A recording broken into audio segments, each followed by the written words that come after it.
What are your thoughts on ransomware? Obviously, you can't say you love it because No, you're head of security, but keen to know what your it's thoughts are on that, and maybe as well give a bit of brief in terms of what it is to people that might not be familiar with it.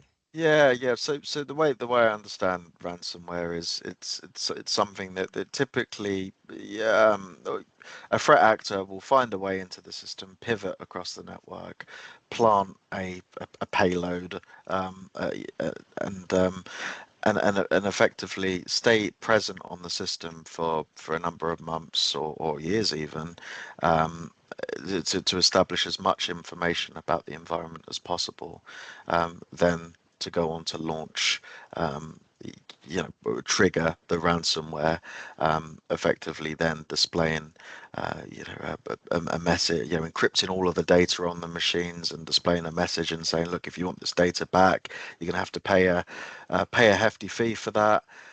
If you don't pay it, we're going to leak all of your data, and overnight you won't have a business anymore. That's kind of the way. I mean, there's different ways in which ransomware can be deployed into an environment, um, but but yeah, it's very. I mean, it's more common these days, um, and I've worked and have heard of stories where, people have actually just paid the ransom because they Really? don't have things like backups in place, and or they don't know how to make a payment, a crypto payment or something like that. There's Yeah, I mean, It's ransomware, no likely one that wants it, right?